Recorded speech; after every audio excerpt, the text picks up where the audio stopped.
সব কিছুই থাকবে, কথাও থাকবে, গানও থাকবে, নৃত্যও থাকবে। আর এই নৃত্যের চরম আস্বাদন করানোর জন্য বাবা এসেছেন যশোর থেকে। গোপীরা কেমন করে নৃত্য করত, সখীরা কেমন করে নৃত্যের দ্বারা রাধা গোবিন্দ যুগলকে আনন্দ দিতেন, আমরা সেটাও আস্বাদন করব ভাগবত থেকে। আসুন আমরা একটা ছোট্ট বৃন্দাবনের ভজন করব, রাধারানীকে স্মরণ করব এবং আমরা বৃন্দাবনে সকলে যাব। কিন্তু জায়গা দিতে হবে বাবা, নাচবে কোথায়? কষ্ট মষ্ট করে এই জায়গায় নাকি এখানে করা যাবে? দেখে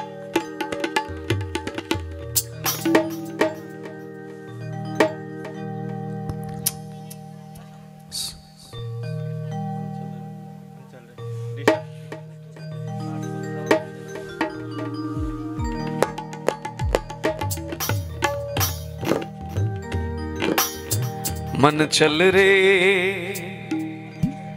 वृंदावन धाम, राधे राधे गाएंगे।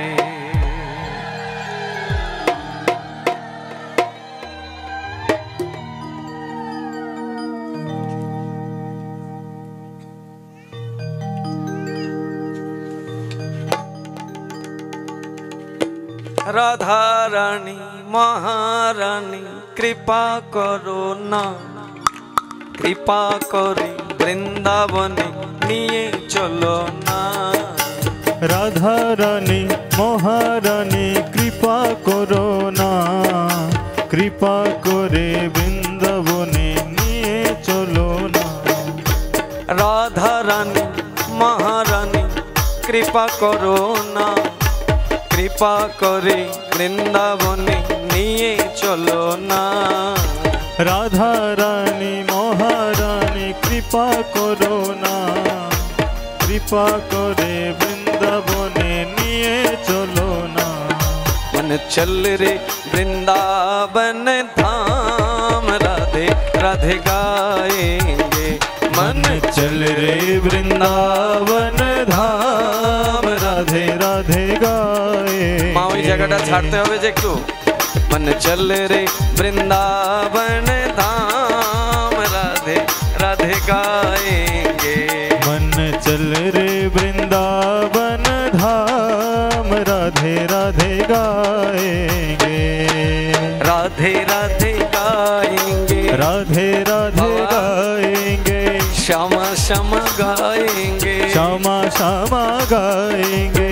राधे राधे गाएंगे, श्यामा श्यामा गाएंगे। राधे राधे गाएंगे, श्यामा श्यामा गाएंगे। जय राधे राधे गाएंगे, श्यामा श्यामा गाएंगे। राधे राधे गाएंगे, श्यामा श्यामा गाएंगे। जय राधे राधे गाएंगे, श्यामा श्यामा गाएंगे। राधे राधे गाएंगे, श्यामा श्यामा गाएंगे। राधे राधे गाएंगे, श्यामा श्यामा गाएंगे। राधे राधे गाएंगे, श्यामा श्यामा गाएंगे। राधे राधे गाएंगे, श्यामा श्यामा गाएंगे। राधे राधे गाएंगे, श्यामा श्यामा गाएंगे। मन चल रे वृंदावन धाम, राधे राधे गाएंगे। मन चल रे वृंदावन धाम, राधे राधे गाएंगे। जय राधे।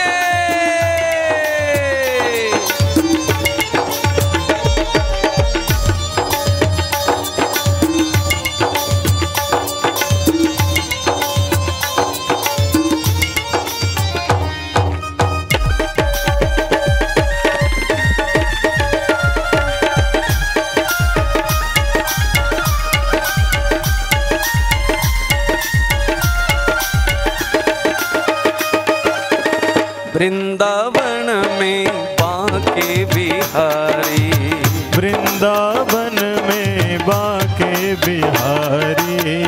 बांके बिहारी की महिमा है न्यारी। बांके बिहारी की महिमा है न्यारी।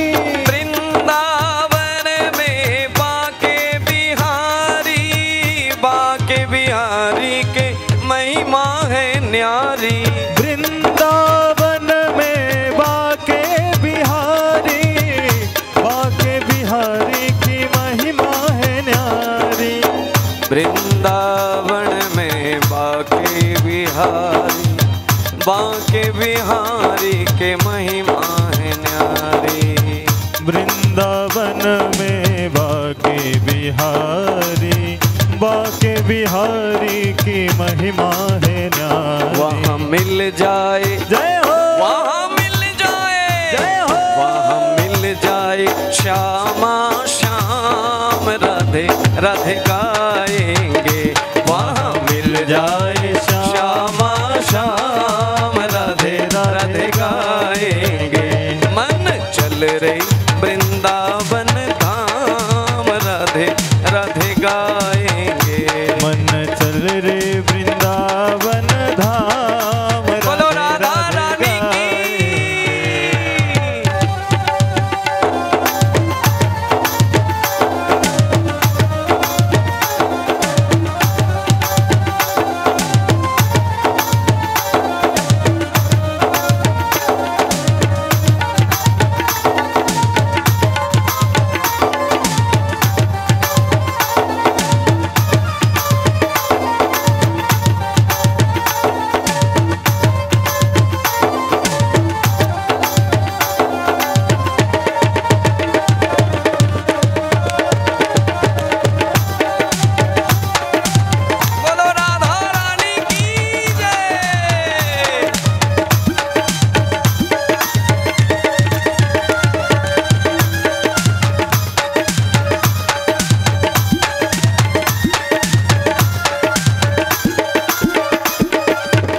वृंदावन में जमुना किनारा, वृंदावन में जमुना किनारा, निर्मल शीतल बहती है धारा, निर्मल शीतल बहती है धारा।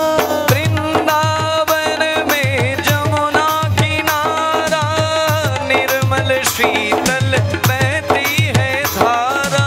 वृंदावन में जमुना किनारा, निर्मल शीतल बहती है धारा। हम तो वहीं पे, जय हो, हम तो वहीं पे, जय हो, हम तो वहीं पे करेंगे विश्राम राधे राधे गाएंगे।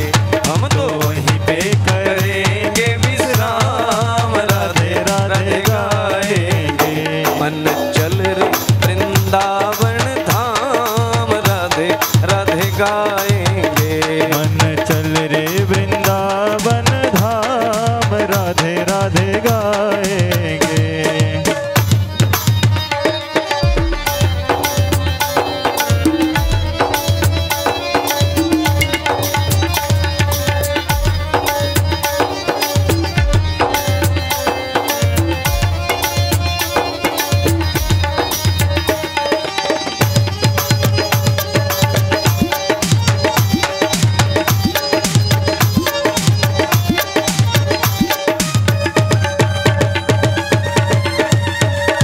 बोलो राधा रानी की।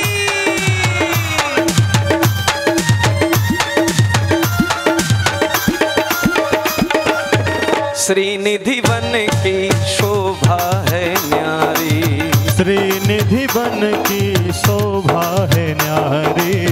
हरिदास ज्यों की बांके बिहारी, हरिदास जीव की बाके बिहारी। श्रीनिधि वन की शोभा है न्यारी, हरिदास ज्यों की बांके बिहारी। श्रीनिधि बन की शोभा है न्यारी, हरिदास राधे जीव बाबा। की बाके बिहारी। श्रीनिधि वन की शोभा है न्यारी, हरिदास ज्यों की बांके बिहारी।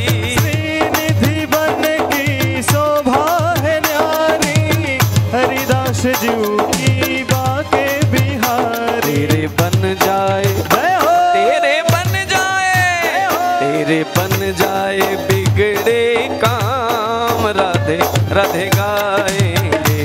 तेरे बन जाए बिगड़े काम राधे राधे गाएंगे। तेरे बन जाए बिगड़े काम राधे राधे गाएंगे। तेरे बन जा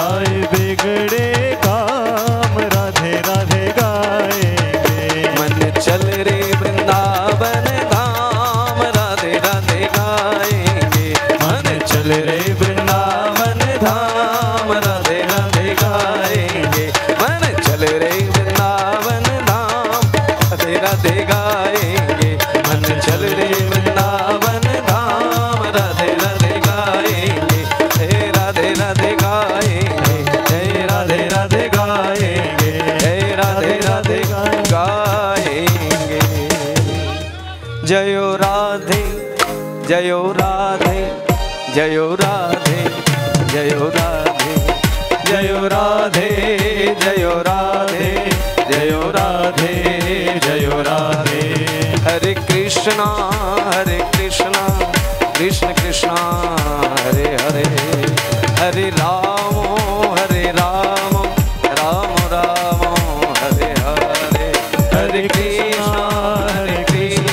कृष्ण कृष्ण हरे हरे, हरे राम राम राम हरे हरे। हरि बोल हरि बोल हरि बोल हरि बोल। गौर हरि बोल हरि बोल हरि बोल हरि बोल। नित्य गौर हरि बोल हरि बोल हरि बोल हरि बोल। नित्य गौर हरि बोल हरि बोल हरि बोल।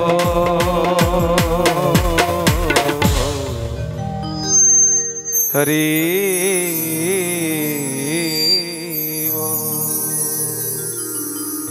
शंभुवांछा पूर्तिकारिणी कृष्ण प्रियावली शिरोमणि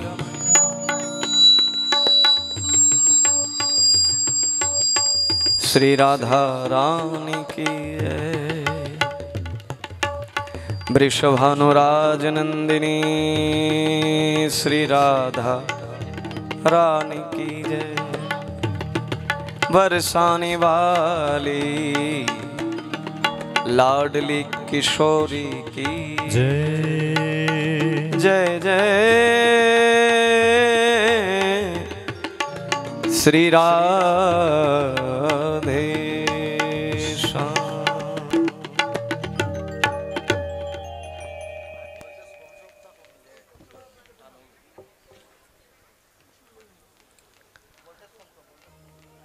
শ্রী ভগবান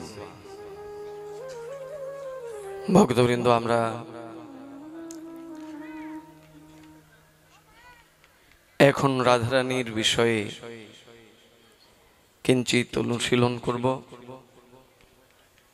ভাগবত থেকে একটা ধারণা লাভ করব রাধারানী কে তিনি।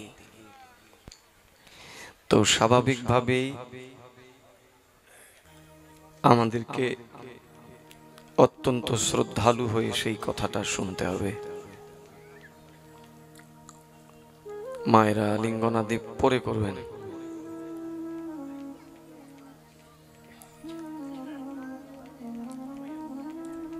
শ্রী ভগবান তিনি একসময়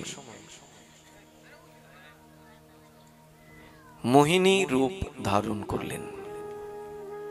রাধে রাধে, সবাই বলুন রাধে রাধে। এখন সব কিছু পরিহার করে একাগ্র চিত্তে কেবলই শুনতে হবে।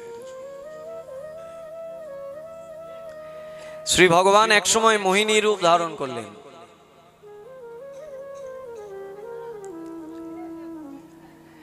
মোহিনী রূপ, এমন রূপ ধারণ করলেন সমস্ত দেবতারা ওই মোহিনীর রূপে আকৃষ্ট হয়ে গেলেন। তারা এই রূপ দেখে এটা অনুভব করছেন যেটা কোনো সামান্য মানুষের রূপ হতে পারে না।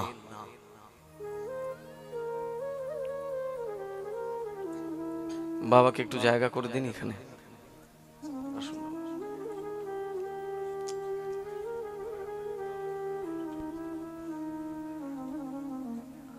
আপনারা কৃপা করে এই ভাগবতে এসেছেন। আমরা এই আয়োজক বৃন্দের সকলের পক্ষ থেকে আপনাদের সকলকে বিনম্র শ্রদ্ধাঞ্জলি জানাই। আপনাদেরকে আমরা উপযুক্ত মর্যাদা দিতে পারিনি। সবার সাথেই আপনারা বসেছেন, কিন্তু আপনাদেরও তো এটা একটা বিশেষ গুণ। সাধুরা যারা প্রকৃত সাধু তারা এরকমেরই হন। তারা তৃণাদপি সুনিচের মূর্তি। যদ্যপি তাদের কাছে সবকিছু আছে, কিন্তু তারা সকলের সাথে মিলেমিশে একাকার হয়ে যান। নিত্যানন্দ প্রেমের খনি। কেউ তাকে মেরে প্রহার করে রক্ত ঝরিয়ে দিয়েছে, মাথা থেকে রক্ত ঝরছে, তাও নিত্যানন্দ মহাপ্রভুকে বলে, প্রভু সে তো নির্বোধ অবোধ, বোঝে না, তাই তো সে আমাকে আঘাত করেছে, আর তুমি তাকে বধ করবে বলে অস্ত্র নিয়ে নিলে হাতে। তুমি না প্রতিজ্ঞা করেছো কলিযুগে অস্ত্র ধারণ করবে না, প্রেম দিয়ে সকলকে উদ্ধার করবে, ভালোবাসার দ্বারা তুমি সকলকে বুকে টেনে নেবে, তাহলে তুমি অস্ত্র নিলে? গুরু তার আদর্শ কেমন হওয়া উচিত? নিতাই মানে বলরাম, বলরাম মানে গুরু, জগতের ঘৃণিত, সকলের অবহেলিত যিনি, তাকে যিনি প্রশংসার আসনে বসাতে পারেন, তিনি গুরু, তিনি নিত্যানন্দ। ভগবানকে কেমন করে সেবা করতে হয় এটা গুরু ছাড়া কেউ জানে না। তাই তো আজকে ভগবানের প্রত্যেকটা সেবার উপকরণ স্বয়ং নিত্যানন্দ। ভগবান যে আসনে বসেন সেই আসন রূপী নিত্যানন্দ ভগবানকে সেবা করেন।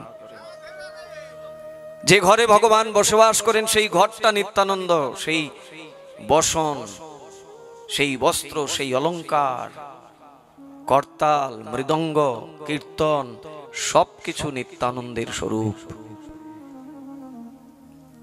তিনি যে গুরু, তিনিই যে জানেন একমাত্র ভগবানের সেবা, আর তিনি জানেন বলেই তো জগৎজীব তার চরণ খুঁজে বেড়ায়। যে ছায়ায় জগৎ জুড়ায়, যার ছায়া তলে একবার আসলে এই জগতের কোনো কিরণ তাকে এসে কষ্ট দিতে পারে না। সেই নিত্যানন্দ হচ্ছেন প্রেমের খনি। যার কথা আমরা শুনছি সেই রাধা, সেই রাধা হচ্ছেন সেই প্রেমের অধীশ্বরী দেবী, যাকে ছাড়া জগতে প্রেম কি বস্তু ছিল না। আর তার কাছে কি প্রেম আছে এটাকে আস্বাদন করবার জন্য স্বয়ং চৈতন্য মহাপ্রভু না, মানে সেই কৃষ্ণ এসেছেন চৈতন্য রূপে, সেই প্রেমকে নিজে আস্বাদন করবেন এবং কলিযুগের সকলকে বিলিয়ে দেবেন। अनर्पित चरिं चिरात करुणयावतीर्ण कलौ समर्पयित उन्नत उज्जल रसाम शोभक्ति श्रियम हरिपुरट सुंदर द्युति कदम्ब संदीपित सदा हृदय कंदरे स्फुरतु बौ सचिनंदनः। আমি সেই সচিনন্দনকে প্রণাম করি যিনি কেবল হরিনাম বিলানোর জন্য কলিযুগে আসেননি। হরিনাম দান করা এটা তো মহাপ্রভুর আসার একটা গৌণ কারণ ছিল। মুখ্য কারণ স্বভক্তি শ্রিয়ম, স্ব মানে নিজ, নিজ প্রেম ভক্তি তিনি কলিযুগের জীবকে দান করবেন, তিনি নিজেও আস্বাদন করবেন এবং কলিযুগের জীবকে দান করবেন। রাধা প্রেম কি বস্তু কৃষ্ণ তিনি সেটা অনুভব করতে পারেননি, তাই চৈতন্য হয়ে এসেছেন নবদ্বীপে। তিনি চৈতন্য মহাপ্রভু হয়ে সেই রাধা প্রেমকে আস্বাদন করবেন এবং জগৎ জীবকে দান করবেন। সেই প্রেমের পাত্র আমাদের এই বাংলাদেশেই তার আবির্ভাব। নিত্যানন্দেরই দ্বিতীয় দেহ, রাজশাহী খেতরি ধামকে যিনি ধন্যাতি ধন্য করেছেন, সেই প্রেম ভক্তির মহাজন ঠাকুর নরোত্তম, যার জন্য মহাপ্রভু প্রেম রেখে গেছিলেন। ভগবান যদি আমার কাছে আসেও তথাপিও ভগবানের সেবা আমরা করতে পারবো কি পারবো না সন্দেহ আছে। যদি দেবতাগণ করতে না পারেন তাহলে আমরা কেমন করে করতে পারি? অবশ্য আমরা পারি যদি আমাদের প্রতি বিশেষভাবে গুরু কৃপা থাকে, কারণ গুরু কৃপা ছাড়া ওটা সম্ভব না। আজকে ভগবান এক মোহিনীর রূপ নিয়েছেন, এমন এক রূপ নিয়েছেন সেই রূপে সকল দেবতা আকৃষ্ট হয়েছেন। দেবতাগণ বুঝতে পেরেছেন এই মোহিনী সাধারণ কেহ নয়, ভগবানই এই রূপ ধরে এসেছেন। কিন্তু জানার পরেও সেই দেবতাগণ, চন্দ্র, বরুণ, এমনকি ব্রহ্মা পর্যন্ত ওই মোহিনীকে নিজের স্ত্রী রূপে পেতে চেয়েছেন। রাধে রাধে। কাম আর প্রেম দুটো পৃথক। দেবতারা সেই মোহিনীর রূপে আকৃষ্ট হয়ে বুঝেছেন এ কোনো সামান্য মনুষ্য হতে পারে না, কোনো অন্য লোকের কেউ এসে এই রূপ নিতে পারে না, এটা ভগবানই নিয়েছেন এই রূপ। সেই মোহিনীকে তারা নিজের স্ত্রী রূপে পেতে চেয়েছেন সকল দেবতাগণ, একমাত্র একজন ছাড়া। সেই একজনটাকে তিনি হলেন সূর্য দেবতা। সূর্য দেবতা মোহিনীর রূপে আকৃষ্ট হয়েছেন, কিন্তু তিনি সেই মোহিনীকে স্ত্রী রূপে পেতে চাননি। তিনি মনে মনে প্রার্থনা করছেন, তুমি যদি এই রূপে আমার পুত্রী হয়ে আসতে, তুমি যদি আমার কন্যা হয়ে আসতে, আর আমি যদি তোমাকে বাৎসল্য রসে সেবা করতে পারতাম। অন্তর্যামী মহাপ্রভু, অন্তর্যামী কৃষ্ণ, অন্তর্যামী ভগবান, তিনি তো তার ভক্তের কথা জানেন। সমস্ত দেবতাগণ অপেক্ষায় আছেন কখন সেই মোহিনী আমাদের দিকে তাকাবে, আমাদের দিকে তাকালে আমাদের জীবন ধন্য হয়ে যাবে।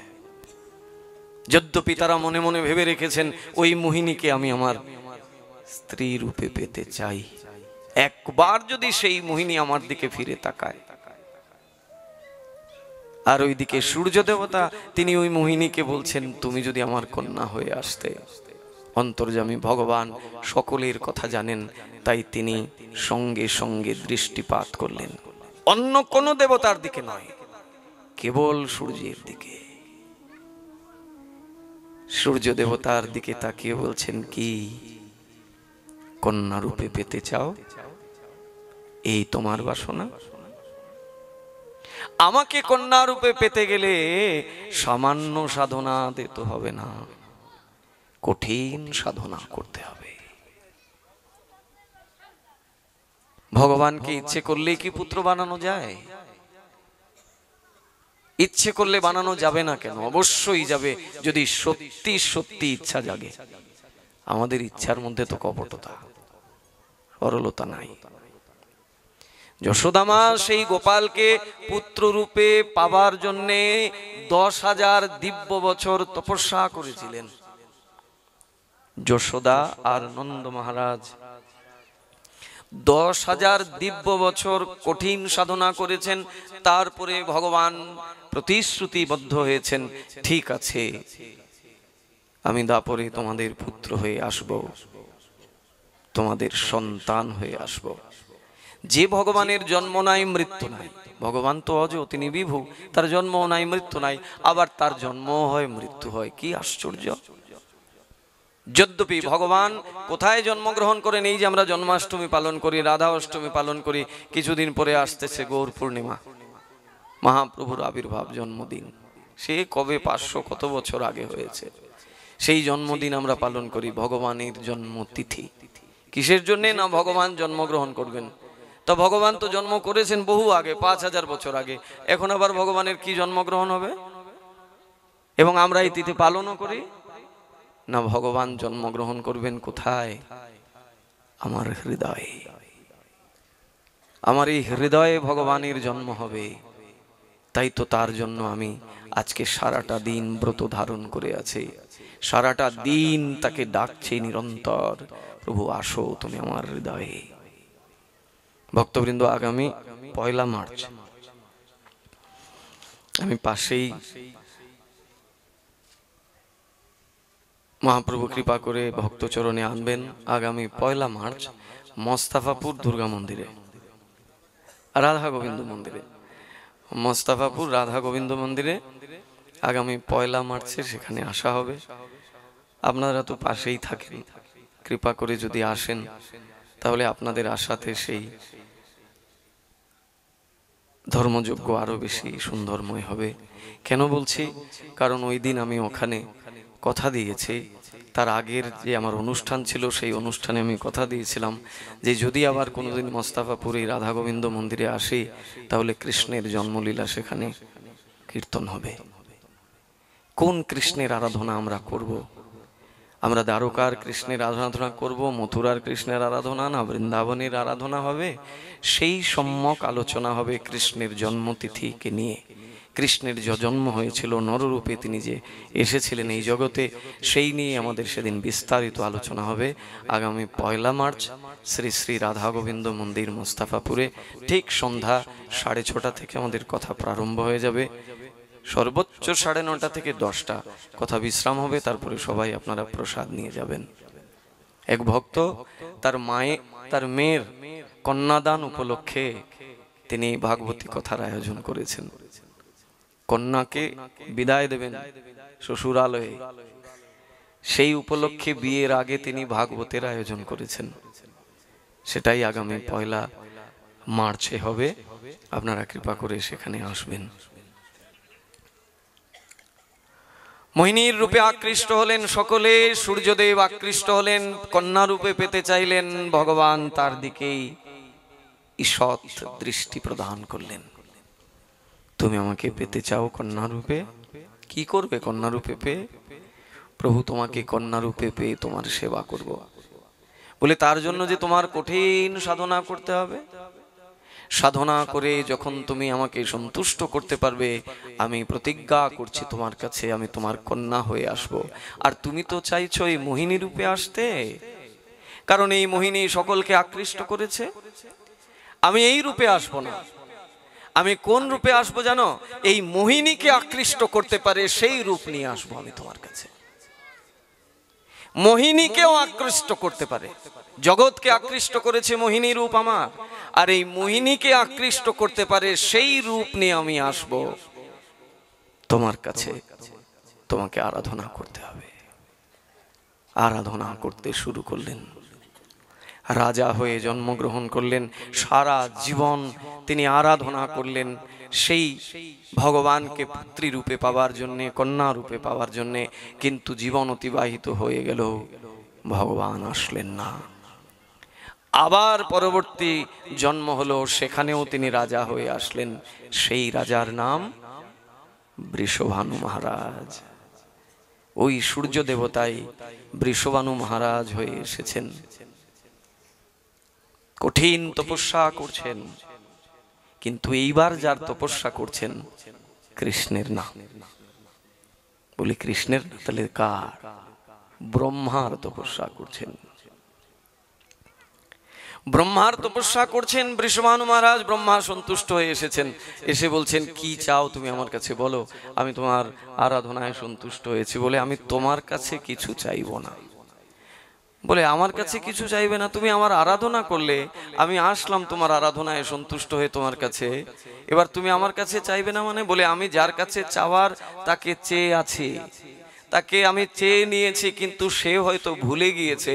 তাই তোমাকে আমি আরাধনা করেছি এই জন্য, কারণ তুমি তো তার নিকটজন, তুমি তার কাছের জন। তাই তুমি তার কানে গিয়ে সংবাদটা দিয়ে দাও, তিনি কি ভুলে গিয়েছেন তিনি যে আমাকে কৃপা করবেন বলেছেন। রাধে রাধে। সিদ্ধান্ত কি দেখুন ভাগবতের। ব্রহ্মার তপস্যা করেছে, ব্রহ্মার কাছে কিছু চায়নি, কারণ জানে ব্রহ্মা কি দিতে পারে। ব্রহ্মা যা দেবে এই জগতে সব ফেলে রেখে যেতে হবে। যদি কৃপা নিতে হয় তাহলে তার কাছ থেকে নিতে হবে, সেই ইষ্টের কাছ থেকে। ভালোবাসা সকলের প্রতি থাকতে পারে, থাকুক। এই যে আপনারা মাকে বসিয়েছেন, মায়ের আরাধনা বৃথা যাবে না। ভালোবাসা মার প্রতি থাকুক, কিন্তু সর্বোপরি ভালোবাসা থাকতে হবে একজনের প্রতি, কৃষ্ণস্তু ভগবান স্বয়ং। কারণ এই জায়গায় যে সকলের ভালোবাসা, এই জায়গায় যে সকলের মাথা পড়ে আছে, আপনার ওই মাতা কালী, দেবাদিদেব, মহাদেব, ব্রহ্মা থেকে শুরু করে সকলে যে ওর চরণে মাথা রেখেছেন। তাই তার চরণকে আমাদের সকলকে গ্রহণ করতে হবে। তিনি আমাদের সকলের ইষ্ট। চৈতন্য মহাপ্রভু তো এটাই কলিযুগের জীবকে দান করেছেন। তাই ব্রহ্মার তপস্যা করেছেন বটে সেই বৃষভানু মহারাজ, কিন্তু ব্রহ্মাকে বলছেন, আমি তোমার কাছ থেকে কিছু পাওয়ার জন্য তপস্যা করিনি। আমি যার কাছ থেকে পাওয়ার জন্য তপস্যা, ওটা আগে আমি উনাকে বলে দিয়েছি। এবং তিনি বলছেন যে সাধনা করে আমি তাকে সন্তুষ্ট করলে তিনি আমার পুত্রী রূপে আসবেন। হয়তো এতদিনে তিনি ভুলে গিয়েছেন, আমার তো তার কাছে যাওয়ার যোগ্যতা নাই। তুমি তো নিরন্তর সেখানে যাতায়াত করো, তাই তুমি তার কানে গিয়ে খবরটা দিয়ে দাও, তিনি কি ভুলে গিয়েছেন কিনা। ব্রহ্মা তখন জিজ্ঞাসা করলেন, কে তিনি? বলেন, স্বয়ং মোহিনী রূপ ধারণ করে এসেছিলেন স্বয়ং ভগবান। আর আমি তার কাছে কৃপা চেয়েছিলাম তিনি যেন আমার পুত্রী হয়ে আসেন। আর তিনি আমাকে বলছিলেন পুত্রী হয়ে আসবেন। ব্রহ্মা এই কথা শুনে কি বলছে জানেন? ব্রহ্মা বলছে, তুমি এতটুকু কৃপা আমাকে করলে, তুমি যদি আমাকে এই কথা না বলতে, তাহলে আমিও তো তার আরাধনা করার সুযোগ পেতাম না। তোমার কাছ থেকে যেহেতু শুনলাম যে তিনি তোমার কন্যা হয়ে আসবেন, আর আমি সেই কন্যার কৃপা থেকে কেন বঞ্চিত হব? তাহলে আমি যাব ভগবানের কাছে বটে, কিন্তু ফিরে এসে আমিও পর্বত হয়ে ভজন করতে থাকব। সেই পর্বতরূপী ভজন করছেন বর্ষানাতে স্বয়ং ব্রহ্মা। বৃন্দাবনে 3 জন দেবতা আছেন যারা পর্বত হয়ে, পাহাড় হয়ে, শিলা হয়ে তপস্যা করছেন। একজন হচ্ছেন স্বয়ং ব্রহ্মা বর্ষানাতে রাধারানীর ধামে, আর একজন আছেন শিবজি মহারাজ, তিনি আছেন নন্দালয়ে নন্দগ্রামে, আর স্বয়ং ভগবান বিষ্ণু হয়ে পর্বত হয়ে, গিরিরাজ পর্বত হয়ে তিনি আছেন বৃন্দাবনে। এই 3 জন ব্রহ্মা বিষ্ণু মহেশ্বর শিব 3 জনই পর্বত হয়ে বৃন্দাবন 84 কোষ ব্রজমণ্ডলে তপস্যা করছেন। যখন ব্রহ্মা শুনলেন এই কথা যে স্বয়ং ভগবান পুত্রী হয়ে আসবেন, তখন তিনি বলছেন আমিও সেই কৃপা থেকে কেন বঞ্চিত থাকব, আমিও বৃন্দাবনে পর্বত হয়ে সেই কন্যার তপস্যা করব। এবার ব্রহ্মা আসলেন ভগবানের কাছে। ভগবান ব্রহ্মাকে বলছেন, কি ব্যাপার ব্রহ্মা, তোমাকে দেখে মনে হচ্ছে তোমার কিছু জিজ্ঞাসা আছে আমার প্রতি। বলে প্রভু অবশ্যই। বলে কি জিজ্ঞাসা বলো? বলে জিজ্ঞাসাটা আমার নয়, তুমি কি কাউকে প্রতিজ্ঞা করেছিলে? তুমি কি সূর্যের কাছে প্রতিজ্ঞা করেছিলে যে তুমি তার পুত্রী হয়ে আসবে, সে তোমাকে পুত্রী হয়ে দেখতে চায়, তোমার সেবা করতে চায়? সে তো কঠিন তপস্যা করছে। সেই সূর্য দেবতা বৃষভানু মহারাজ হয়ে তিনি তপস্যা করছেন গোকুলে, তাই তিনি আমাকে পাঠিয়েছেন। তুমি কি সেই প্রতিজ্ঞা ভুলে গিয়েছো? ভগবান তখন বলছেন, হো ব্রহ্মা, আসলেই তো আমি ভুলে গিয়েছি। ভগবান কি কিছু ভুলে গেল? কিন্তু কি লীলা দেখুন ভগবানের। বলছে আসলেই তো ব্রহ্মা, আমি তো ভুলেই গেছি, আমি যে কথা দিয়েছিলাম আমি তার পুত্রী রূপে আসবো। আচ্ছা আচ্ছা, গিয়ে বলো আমি অতি সত্বর তার পুত্রী রূপে জন্মগ্রহণ করব।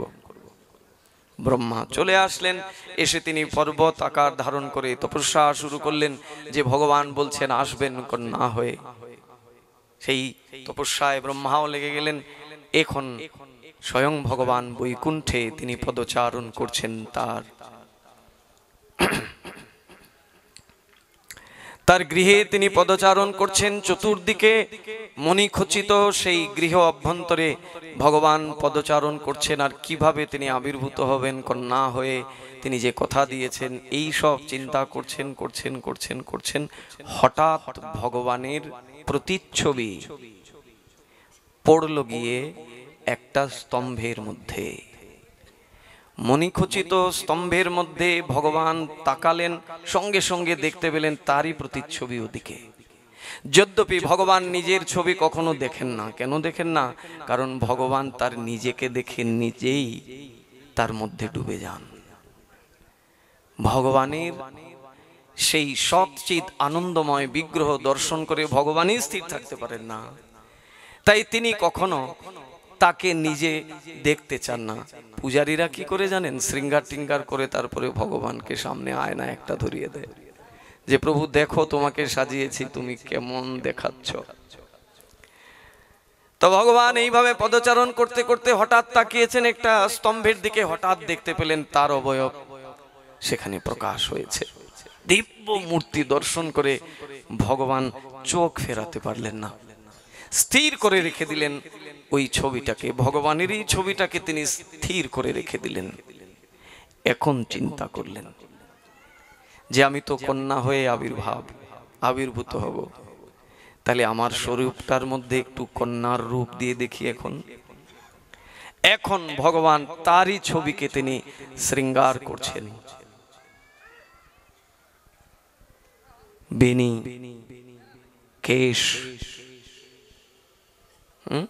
বস্ত্র, ভূষণ সবকিছু দিয়ে তিনি সাজাচ্ছেন সেই মূর্তিটাকে, মানে তারই মূর্তিটাকে তিনি একটা কন্যার মূর্তিতে রূপান্তরিত করছেন। করতে করতে করতে করতে এক সময় সম্পূর্ণভাবে যখন কন্যার রূপ দিয়েছেন তখন ভালোভাবে দিব্য দৃষ্টি দিয়েছেন সেই রূপের দিকে দৃষ্টি দেওয়া মাত্র ভগবান সেই রূপেতে আকৃষ্ট হয়ে সেই রূপের ভেতরেই ঢুকে গেলেন। তিনি হলেন রাধা। যে রূপকে তিনি এঁকেছিলেন সেই রূপটাই হলো রাধা। রাধা কৃষ্ণের লাদনী শক্তি। রাধা কৃষ্ণ নিয়ে জগতে বড় বিড়ম্বনা। মনে করে বাড়িতে যে স্বামী স্ত্রী আর রাধা আর কৃষ্ণ একই। বলে কেন মহারাজ, রাধা কৃষ্ণের তো বিয়ে হয়েছিল ভান্ডির বনে, হয় নাই? বলে হয়েছে, ব্রহ্মা বিয়ে দিয়েছেন, কিন্তু সেখানে রাধারানীর বয়স কি ছিল আর কৃষ্ণের বয়স কি ছিল সেটাও একটু দেখে আসুন। সেখানে কি দেহগত কোনো বিষয় ছিল নাকি অন্য কিছু ছিল? এই জগতে আমরা কাকে নিয়ে বসবাস করি ভক্তবৃন্দ? আমাদের হৃদয়ে আমরা কাকে নিয়ে বসবাস করি? ভগবানকে। এই দেহের ভেতরে তিনি আত্মারূপে আছেন, নইলে তো এই দেহের কোনো অস্তিত্ব নাই। এই দেহ থেকে আত্মারূপী ভগবান যদি বের হয়ে যায় তৎক্ষণাৎ এই দেহটা কি না একটা মৃত দেহ। তাকে আমরা শ্মশানে নিয়ে পুড়িয়ে দেই, জলে ভাসিয়ে দিই, মাটির নিচে কি সমাধি দিয়ে দিই। কারণ এই দেহ থেকে আত্মাটা বিদায় নিয়েছে, মানে ভগবান বিদায় নিয়েছেন। অতএব এই দেহ এখন মৃতদেহ, এই দেহের কোনো মূল্য নাই। অর্থাৎ আমরা জগৎ জীব, শুধু মানুষ বলে কথা নয়, প্রত্যেকটি জীবের ভেতরে যার সত্তা তিনি হলেন ভগবান, আত্মারূপে বসে আছেন। আর সেই পরমাত্মারূপী ভগবানের আত্মারূপে যিনি আছেন তিনি হলেন রাধা। বুঝা যায়নি? এই জগতে আমরা যাকে নিয়ে আছি, আমাদের শরীরে যিনি আত্মারূপে আছেন তিনি ভগবান, আর সেই ভগবানের শরীরে আত্মারূপে যিনি আছেন তিনি রাধা। এখন বোঝা গেছে তো? তাহলে রাধা আর কৃষ্ণ মানে আত্মা এবং পরমাত্মা। পরমাত্মার ভেতরে যদি আত্মা না থাকে তাহলে পরমাত্মার কোনো শক্তি আছে? সেই পরমাত্মার আত্মাই হলেন রাধা। রাধা মানে কৃষ্ণ প্রেম তরঙ্গিনী। সেই রাধা রূপে এখন আবির্ভূত হবেন গোকুলে বৃষভানু মহারাজের কাছে। যদ্যপি কাহিনীটা আরো অনেক মধুময়, আরো সুন্দর, আরো বিস্তার, কিন্তু সময় যে কারুর জন্য অপেক্ষা করে না। আমার ভাগবতের পরে মায়েরও পূজা হবে, সব দিকটাই তো দেখতে হবে। 10:30 বাজে। আমাদের মূল বিষয়বস্তুটা যা ছিল যে রাধা জগতে কিভাবে আবির্ভূত হয়েছেন, সেই কৃষ্ণই রাধারূপে আবির্ভূতা হয়েছেন। কারণ তার ভক্তের বাসনা, সেই ভক্তের বাসনা কি না কন্যা হয়ে তুমি আসবে আর আমি বাৎসল্য রসে তোমার সেবা করব। যদ্যপি সমস্ত দেবতাগণ সেই ভগবানকে মোহিনী রূপে দেখেছিলেন, কিন্তু দেখলে কি হবে, তাদের ভেতরে কামনা বাসনা ছিল। আর সূর্য দেবতার মনে কি অভিপ্রায়? সূর্য দেবতার মনে অভিপ্রায় যে প্রভু আমি তোমাকে কন্যা রূপে পেতে চাই, আর এমন ভাবে তোমাকে পেতে চাই যাতে তোমাকে দর্শন করলে জীবের কামনা বাসনা দূরীভূত হয়ে যায়, জীব নিষ্কাম হয়ে যায়। যদ্যপি তত্ত্বটা অনেক কঠিন, কিন্তু একটু সরল চিত্তে শ্রবণ করলে এত মধুময় লাগবে। রাধা তত্ত্বটা সারা জীবনের জন্য গীথে থাকবে। কেউ যদি রাধাকে নিয়ে কোনো কটাক্ষ করে আর দ্বিতীয়বার কাউকে কটাক্ষ করবে না, কারণ আপনি তাকে সেই উত্তর দিয়ে দিতে পারবেন। সূর্য দেবতা বলছেন সমস্ত দেবতাগণ তোমার এই রূপে আকৃষ্ট হয়েছে। যদ্যপি তারা জেনেছিল যে তুমি ভগবান এই মোহিনী রূপে এসেছো, কিন্তু হলেও তারা আকৃষ্ট হয়ে গেছে তোমার রূপে এবং তোমাকে তারা স্ত্রী রূপে পেতে চেয়েছে। আর আমি তোমাকে কন্যা রূপে কেন পেতে চেয়েছি? তুমি এমন এক রূপে কন্যা হয়ে আমার কাছে আসবে, তোমার এই রূপ দেখে কারুর কামনা বাসনা জন্মাবে না, সকল নিষ্কামভাবে তোমার পূজা করবে। তোমাকে দর্শন করা মাত্র জীবের কামনা বাসনা দূরীভূত হবে, তার হৃদয়ে প্রেম সঞ্চারিত হবে। বলো রাধা রানী কি।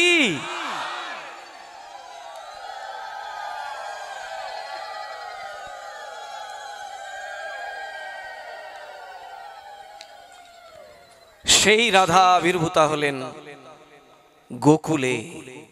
যদ্যপি তিনি আসতেন না, ভগবান যখন এই রূপে তাকে প্রকট করে বললেন আমার সাথে যেতে হবে তোমাকে লীলা করতে, বলে কোথায়?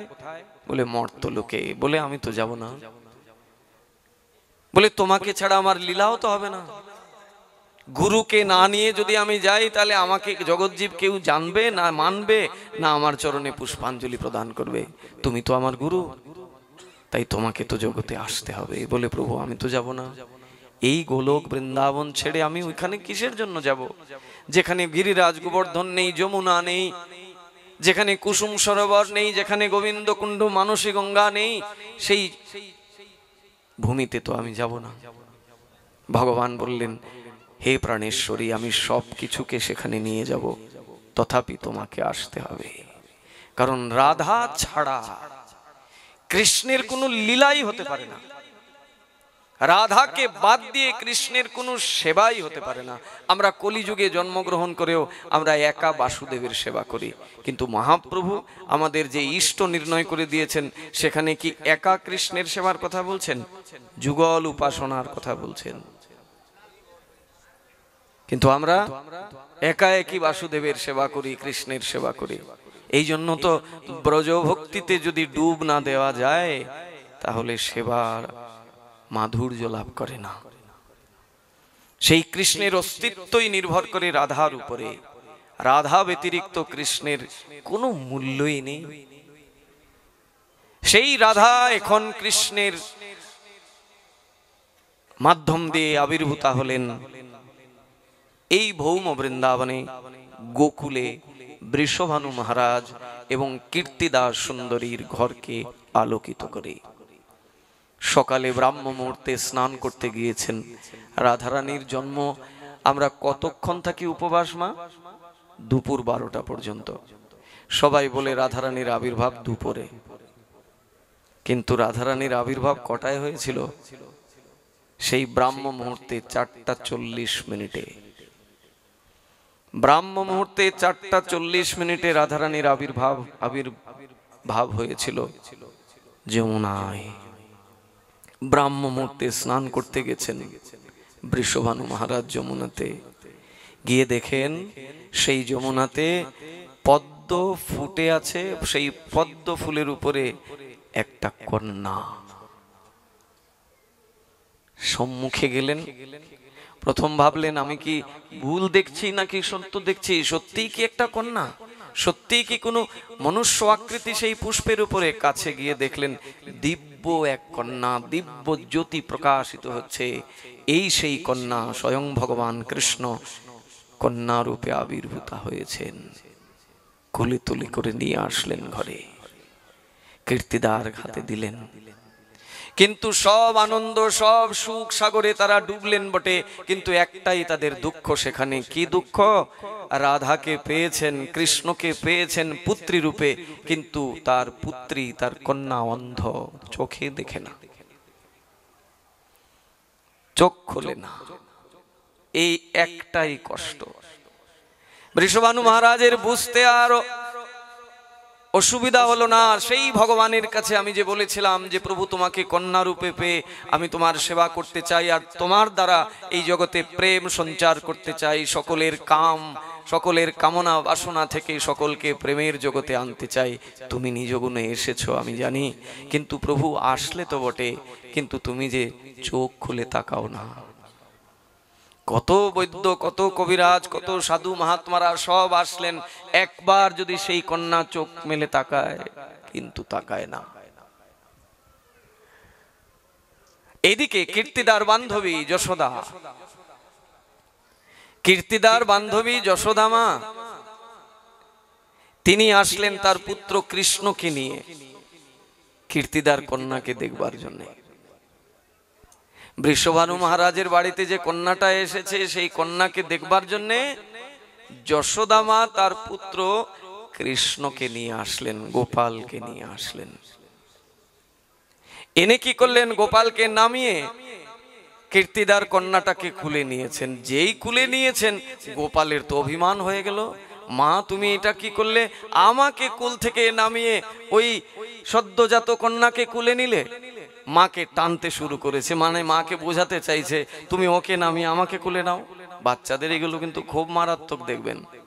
হ্যাঁ, বাচ্চাদের এইগুলোতে এমন অভিমান, কান্না মানে ভেতর ফুপিয়ে ফুপিয়ে কান্না শুরু করে দেয় যদি তার মা তাকে ফেলে দিয়ে অন্য কোনো বাচ্চাকে কুলে নেয়। কৃষ্ণের এটাই কথা যে মা তুমি আমাকে নামিয়ে দিয়ে ওই পরের কন্যাকে কুলে নিয়েছো, আমাকে তুমি নাও কুলে। টানছে আঁচলে ধরে, টানতে টানতে এমন টেনেছে না, এবার কন্যাটাকে নিয়ে মা যশোদা একটু নেমে গেছেন। নামতেই কৃষ্ণ কি করেছে, এক খোঁচা দিয়েছে সেই কন্যার চোখে। আর সেই খোঁচা মানে সেই স্পর্শ পেয়ে রাধারানী বুঝতে পারলেন আমার প্রাণনাথ এসেছেন।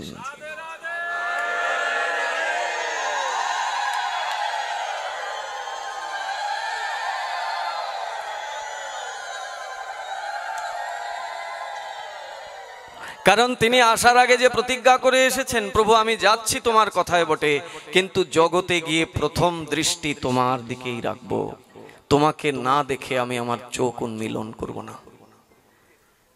কৃষ্ণ যখনই খোঁচা দিলেন আঙ্গুলে, সঙ্গে সঙ্গে চোখ মিলে তাকালেন প্রভুর দিকে। সেই দিব্য দৃষ্টি প্রভু এবং তার প্রাণেশ্বরী রাধার সাথে হয়ে গেল। এতদিন তিনি দেখলেন না, কারণ তিনি তো এই জগৎ বিষয়রূপী সংসারকে আগে দেখবেন না, আগে দেখবেন তার প্রাণনাথকে, তার প্রভুকে। আর এইদিকে যশোদা মায়ের কীর্তি চতুর্দিকে বিদিত হতে লাগলো যে কেউ পারল না আমার কন্যার চোখ ফোটাতে। যশোদা যেই কুলে নিল, সঙ্গে সঙ্গে আমার কন্যা চোখ মিলে তাকালো। কৃতিত্ব যশোদা মায়ের না, কৃতিত্ব হচ্ছে গোপালের। কিন্তু ভগবান কি করেন, ভগবান নিজের কীর্তি ঢাক ঢোল পিটিয়ে পিটান না, তার ভক্তের কীর্তিকে জগতে প্রকাশ করেন। যশোদা মা যে তার ভক্ত, তাই ভগবান কি করেন, তার ভক্তের মহিমা জগতে প্রকাশ করবেন, এই জন্য যশোদা মায়ের কীর্তি জগতে প্রকাশ করলেন। রাধারানী জগতে আবির্ভূতা হলেন। সেই রাধাকে নিয়েই শ্রীকৃষ্ণ সখীদেরকে সঙ্গে নিয়ে এই দাপর যুগে অধর্মকে নাশ করলেন এবং সাত্ত্বিক ধর্মকে প্রতিষ্ঠা করলেন। বাৎসল্য, শান্ত, দাস্য, সখ্য এবং মধুর রসকে তিনি আস্বাদন করলেন রাধাকে সঙ্গে নিয়ে। সেই রাধা মানে হচ্ছেন গুরু তত্ত্ব। ভক্তবৃন্দ, আমাদের কথার প্রারম্ভটা হয়েছিল যে শুক্রাচার্য আসনে বসা মানে গুরুদেব আসনে বসা, অথচ তিনি শিষ্যকে নিষেধ করলেন। আরেকটা কথা আমরা শুনেছিলাম যে যারা সৎ গুরু তারা সবাই সেই রাধারানীর দাসী। রাধা চরণ থেকে সকলের আবির্ভাব। রাধা হচ্ছেন গুরু তত্ত্বের মূল আকর। যদি তাই হয় তাহলে শুক্রাচার্য তার শিষ্য বলি মহারাজকে কেন বাধা দিয়েছিলেন? প্রশ্ন আসতেই পারে। মায়েরা, এখন আর ভক্তি টক্তি দিতে হবে না, কথা বিশ্রাম দিয়ে দেব। অনেক চমৎকার কথা, এগুলো আমাদেরকে জেনে রাখতে হবে। ভাগবতের সিদ্ধান্ত কি দেখুন। শুক্রাচার্য তিনি তো গুরুর আসনে বসেছেন, তাহলে তিনি যদি রাধার অংশ হন তাহলে তিনি কি করে তার প্রভুর সেবা করতে বাধা দিলেন তার শিষ্যকে? তিনি তো বলিকে বাধা দিয়েছিলেন। তিনি বলছিলেন তুমি জানো না ওই যে বালকের বেশে এসেছে ও কোনো সামান্য বালক নয়, ওই সাক্ষাৎ ভগবান, তুমি ওর সেবা করতে পারবে না। আর রাধা রানীর সর্বক্ষণ একটাই কাজ, কৃষ্ণ সেবা। কৃষ্ণ সেবার জন্য সকলকে ডেকে আনা। গোপীদের সকলকে নিযুক্ত করেছেন কৃষ্ণ সেবায়। যদি কেউ তাকে গালিগালাজও করে, যদি কেউ তাকে উপেক্ষা করে, যদি তাকে কেউ দুই চারটা কথাও শুনিয়ে দেয়, তথাপিও রাধারানী তাদেরকে নিয়ে কোনো রকমের অমঙ্গল চিন্তা করেন না, বরং তিনি প্রভুর কাছে প্রার্থনা করেন তারা তো নির্বোধ। আমার যে অবস্থা হয়েছে তোমাকে ভালোবেসে, আমি তোমাকে ভালোবেসে আমার যে কাঙালিনী অবস্থা হয়েছে, প্রভু যারা আজকে আমাকে গালিগালাজ করছে তাদের অবস্থাও যেন আমার মতো হয়।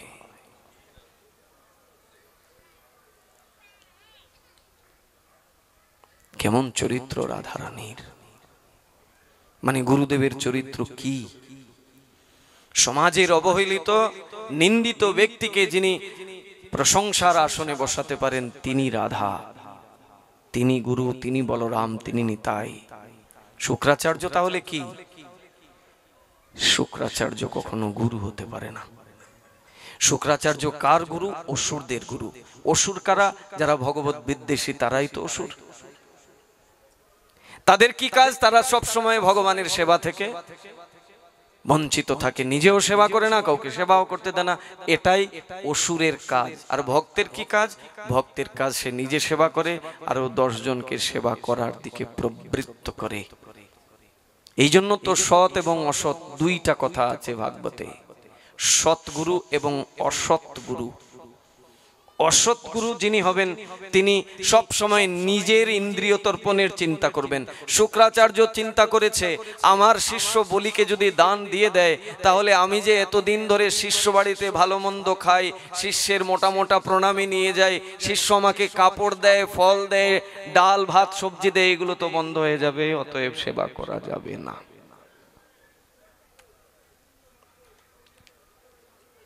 যেখানেই দেখবেন ভগবানকে ডিঙিয়ে গিয়ে গুরু ভগবানের আসন দখল করে নেয়, সেখানে জানবেন সেখানে শুক্রাচার্যের বুদ্ধি আছে।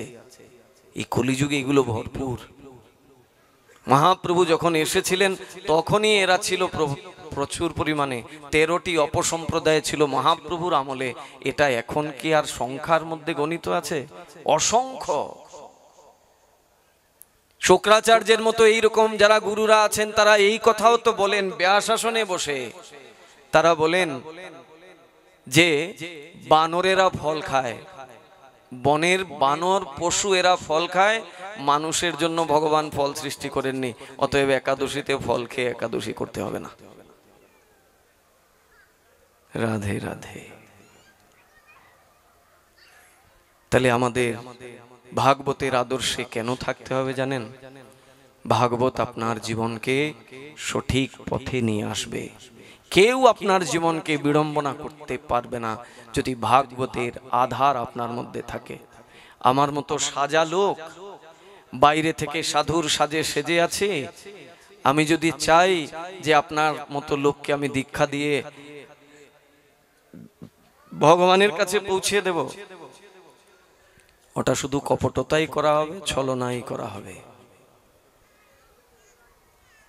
এই জায়গায় আসতে গেলে তাকে স্রৌত পন্থায় সেই জায়গায় আসতে হবে। একজন গুরু কি করতে পারেন গতকাল আপনারা শুনেছেন, সেই গোবিন্দ দাসের মাধ্যম দিয়ে। তার গৃহিণী রোগ হয়েছিল, যে রোগের কোনো চিকিৎসা হয় না, সেই গোবিন্দ দাস যখন তার গুরুদেব শ্রীনিবাস আচার্যের কাছ থেকে দীক্ষা নিলেন, দীক্ষা নেওয়া মাত্র তিনি সেই রোগ থেকে মুক্ত হয়ে গেলেন, সম্পূর্ণভাবে রোগ থেকে নিরাময় হয়ে গেল। অতএব ভক্তবৃন্দ, রাধা তত্ত্ব মানে হচ্ছে গুরু তত্ত্বের মূল আকর। যিনি গুরুর আসনে বসবেন তিনি সম্পূর্ণরূপে রাধার কৃপা নিয়ে এই আসনে বসতে হবে। তার মধ্যে সেই রাধার দাসত্ব থাকতে হবে। যদি তার মধ্যে রাধার দাসত্ব না থেকে তিনি নিজেই ভগবানের আসন দখল করে নেন, তাহলে তিনি কিসের গুরু? গুরু অন্ধকার থেকে যিনি আলোর পথে নিয়ে আসতে পারেন তিনি না গুরু? আমাদের মতো লোক জীবনে আমাদের নিজেদের ভারই আমরা বইতে পারি না, আর আপনার ভার কি বইব? গুরু মানে কিনি যিনি ভার বহন করার শক্তি রাখেন, নিজের ভারও বইতে পারেন, জগতের ব্রহ্মাণ্ডের সকলের ভার বইতে পারেন, এই শক্তি গুরুর। পৃথিবীংশ শিষ্যাৎ, রূপ গোস্বামী পাদ বলছেন, যিনি গুরু হবেন তিনি সারা পৃথিবীকে শিষ্যরূপে বরণ করতে পারেন, সেই যোগ্যতা আছে তার। সাধনা করতে করতে তিনি সেই পর্যায়ে পৌঁছিয়েছেন। তাই ভক্তবৃন্দ, আমরা সবাই ভাগবতের আদর্শকে যদি নিজের জীবনে যুক্ত করতে পারি, তাহলে কেউ আমার জীবনকে নিয়ে বিড়ম্বনা করতে পারবে না।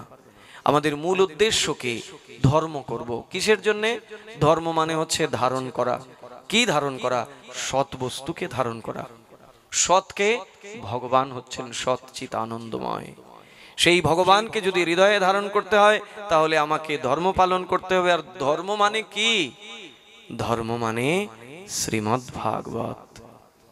সেই প্রেম কল্পতরু বৃক্ষরূপী বেদের সুপক্ষ ফল হচ্ছে সেই ভাগবত।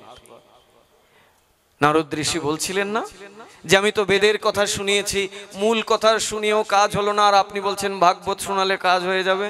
বলে মূল কথায় কাজ হয়নি তাই বলে ভাগবতে হবে না? অবশ্যই ভাগবত থেকে হবে। সেখানে কি সুন্দর দৃষ্টান্ত দিয়েছিলেন যে আম ফলে তো রস আছে, আম খেতে খেতে খেতে খেতে যখন আঠিতে চলে আসে তখন কি আর আম কেউ খায়? আমটা ফেলে দেয়। তখন যদি সে মনে করে যে এই সামান্য ছোট্ট একটা আমের মধ্যে এত রস, তাহলে যে গাছটা থেকে আমটা এসেছে ওই গাছে কত না রস আছে। এখন সে যদি আমটা ফেলে দিয়ে গাছকে কামড়াতে শুরু করে, তাহলে গাছ থেকে কি সে আদৌ সেই রস পাবে? পাবে না। ঠিক তদ্রূপ ওই বেদটা হচ্ছে কল্পবৃক্ষ। বেদরূপী ওই কল্পবৃক্ষের সুপক্ষ ফলটা হচ্ছে ওই আম, মানে ভাগবত। পিবতম ভাগবতম রসমালয়ম।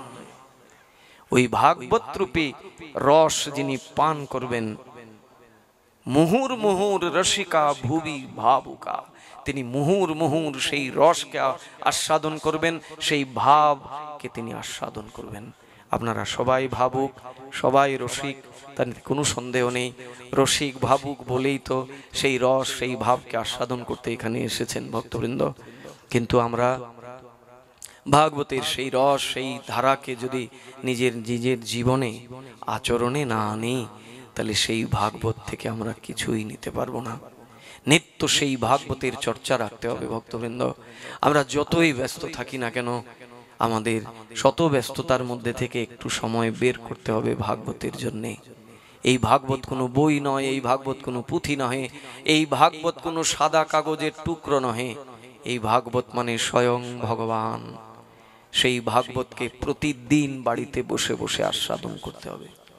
লাগুক না 2 বছর, প্রথম থেকে শুরু করেন ভাগবত, আস্বাদন করুন। দেখুন সেই ভাগবতের মধ্যে ভগবান কি রস দিয়েছেন। কেউ আপনার জীবনকে নিয়ে বিড়ম্বনা করতে পারবে না, ছেলে মানুষই করতে পারবে না। যদ্যপি গুরুদেব আদেশ করেছিলেন, কিন্তু বলি মহারাজ কি সেই আদেশ মেনেছিলেন? মানেননি। কেন মানেননি জানেন? কারণ তার বংশে যে জন্ম হয়েছিল প্রহ্লাদ মহারাজের, দ্বাদশ মহাজনের অন্যতম মহাজন প্রহ্লাদ মহারাজের নাতি হলেন সেই বলি। বলির কেউ ক্ষতি করতে পারে? তাই তো বলির কোনো ক্ষতি করতে পারলেন না, বরং বলি ভগবানের চরণ লাভ করলেন, ভগবানকে তার দ্বার পাল বানিয়ে নিলেন। আর গুরুদেব শুক্রাচার্য ভগবানের সেবায় বিঘ্ন করতে গিয়ে চোখটাই হারালেন। আর এক চোখও উপড়ে নিতেন ভগবান, যদি তার শিষ্য ভগবানের কাছে গিয়ে প্রার্থনা না করত, তাহলে ওই চোখও নিয়ে নিতেন ভগবান। তাই আমাদের সকলের জীবনের উদ্দেশ্য একটাই, এই জগৎ থেকে কি নিয়ে যাব আমরা? আমাদের কথাটা শুরু হয়েছিল ওই জায়গা থেকেই, যে এই জগৎ থেকে আমরা কিচ্ছু নিয়ে যেতে পারবো না, শুধু একটা বস্তু নিয়ে যাব, সেটা হচ্ছে ভক্তি। এই ভক্তিটা কিসের দ্বারা আসবে? সঙ্গের দ্বারা আসবে। সাধু সঙ্গে শ্রবণ যত করতে থাকবো, তত আমার হৃদয়ের ভক্তি নির্মল হতে থাকবে, শুদ্ধ হতে থাকবে, বিশুদ্ধ হতে থাকবে। আমার হৃদয়ের মধ্যে যে অহংকার আছে, হিংসা আছে, দেশ বিদ্বেষ আছে, সব দূরীভূত হবে। কথাকে এই জায়গায় আমরা বিশ্রাম রাখবো।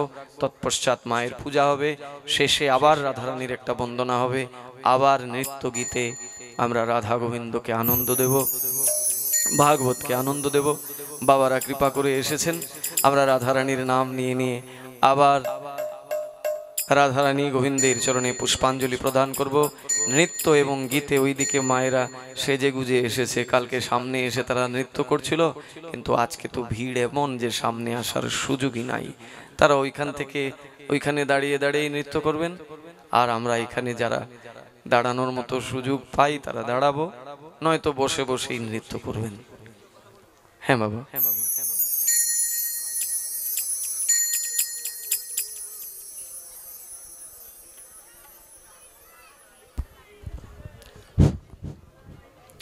শ্রদ্ধাভাজনদের শ্রদ্ধা, ছোটদের স্নেহাশিস, আর সমসাময়িকদের ভালোবাসা আর শুভেচ্ছা জানিয়ে, আর বৈষ্ণববৃন্দ যারা উপস্থিত হয়েছেন তাদের চরণে অনন্ত ভক্তি জানিয়ে আমি দু একটা কথা বলছি। সাধুজি যে কাজটা করেছেন এখানে, এটা আমার বোধহয় অনেক আগের প্রাপ্য ছিল বা ওনার কৃপায় হয়েছে, এটা কখনো কোথাও হয়নি। যাক আমি দু একটা কথা বলবো, সেটা হলো ভজন লাইনে, ভজন আর ভজন, আপনারা তো এই লেনের মানুষ, আপনারা ওই লেনেই অনেক কথা বলেন, আমরা ওই লেনের আমরা শ্রোতা শুনতে আসি। যাই হোক, আমি দুটো কথা বলতেছি, ভজন আর ভজন তো নিজের গুরু পরম্পরা ভজন, সদ্গুরু কাকে বলে অসৎগুরু বলে হয়তো আপনি আলোচনা করেছেন। তবে আমার সত্যনার আওয়াল নামে একদিন গুরুদেব পেয়েছিলাম, উনি বলেছেন, যারা কথাটা বলতে আমাকে বলেছে বলে আমি বলছি, কষ্ট পাবেন না কেউ, যারা মাছ খাওয়া গুরুদেব থেকে দীক্ষা নিয়েছেন, যারা মাছ খাওয়া গুরুদেব থেকে দীক্ষা নিয়েছেন, তারা দয়া করে আবার শুদ্ধাচারী বৈষ্ণব জানবেন, একথা উনি বলেছেন। এটা আপনাদের ব্যাপার। এটা ভজন লাইনে যদি পরিত্রাণ পেতে চান, আর যদি না নেন ওই দরিদ্র থাকে, তাদের আপনাদের চক্রাকারে ঘুরতে হবে। আর হরিল্লামি তো আপনার শত তেতা দাপট করির কথা বলা আছে, এটা পড়বেন। প্রতিনিয়ত অবতার অবতীর্ণ হচ্ছে। বাবারা একটু বসতে হবে, যে একটু ধরুন, ধৈর্য ধরুন, আপনারা ধৈর্য ধরুন, উঠাবেন, একটু ধৈর্য ধরুন, কথাগুলি শুনুন, প্রণামী উঠাবেন। আর গ্রন্থ আছে অনেক, ভাগবতের কথা, অন্যান্য সমস্ত গ্রন্থের কথা লেখা আছে, বলে জানতে পারবেন। তবে এখানে আমরা সময় দিয়েছি সাধু সঙ্গে কৃষ্ণ সেবা না বুঝিবি দেবদা, নতম দাস ঠাকুর প্রেম ভক্তি বলছেন। সুতরাং আর আরেকটা কথা বলছি, যদি কেহ ভজন লাইনে থেকে স্বপ্নাদিষ্ট হয়ে থাকেন, তাহলে দয়া করে টর্কি বন্দরে, আর ননীরা আমাকে নিমন্ত্রণ দিয়েছে, কারণ আমার গুরু ভাই বোন টর্কিতে অনেক আছে, ওরা আমাকে জানায়নি, কেন জানায়নি জানি না। ননীরাকে আমি অশেষ ধন্যবাদ জানাই, ওনার কৃপায় আমি এখানে আসতে পেরেছি, জেনেছি ওনার কাছ থেকে। আর স্বপ্নাদিষ্ট যদি কেউ হয়ে থাকেন, তাহলে ননীরার কাছে জানাইলে আমি এরপরে একটা ব্যবস্থা নেওয়ার ব্যবস্থা করব।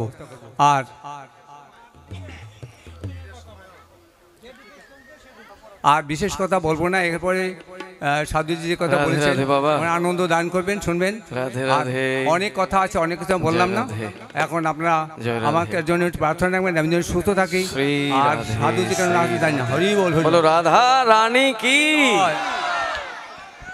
সবকিছুর পরে একটা কথা না বললেই নয়, ভাগবতকে কেন আমরা আস্বাদন করব জানেন বাবা? আমি বলছি না আপনারা প্রণামী নেবেন, আমি কীর্তন শুরু করে দিই। এই বিশেষ কথাগুলো শুনতে হবে বাবা, সবাই প্রণামী দেবে, একটু অপেক্ষা করুন, আমি তো কীর্তন গাইব না, তারপরে যথারীতি সময় পাবেন। ভাগবত এমন একটা শাস্ত্র, এখানে কাউকে অবজ্ঞা করে অপমান করে ভাগবতে কিছু বলা হয় না। ভাগবতে এই ব্যাস আসনে বসে একদম অপ্রিয় সত্য কথা হলেও সেই কথাটাকে এই আসনে বসে বলা যাবে না। লক্ষণাবৃত্তির দ্বারা বলা যেতে পারে, কিন্তু সরাসরি বলা যাবে না। কেন বলা যাবে না? কারণ আমি যে বলবো সেখানে দেখা যাবে একটা বিভক্তি তৈরি হবে, আর এই বিভক্তি তৈরি হলে পরে পরের দিন সে আসবে না শ্রবণ করতে, আর শ্রবণ না করতে আসলে তার পরিবর্তন হবে না। তাই ভাগবতে লক্ষণাবৃত্তির দ্বারা সকলের উদ্দেশ্যে কথা বলতে হবে, এবং এখান থেকে যে নিতে পারবে সেই নির্যাসটা, সেই জীবনে লাভবান হবে। আপনারা সবাই সেই ভাগবতের পথ প্রদর্শক, ভাগবত আপনাদের জীবনের সারস্বরূপ। এই সাধু বাবা যে কথা বলছেন তার কথাকে আমি মর্যাদা দেই। আমরা সবাই আসুন সেই রাধারানীর চিন্তা করি, রাধারানীর চরণে একটা পুষ্পাঞ্জলি প্রদান করি। গীত এবং নৃত্যের দ্বারা আজকে এই পঞ্চদিবসীয় ভাগবত কথার বিশ্রাম দিনে এত এত সাধু মহাত্মারা এসেছেন, সবাইকে নিয়ে আমরা একটু বিশেষ আনন্দকে আস্বাদন করি। ভক্তবৃন্দ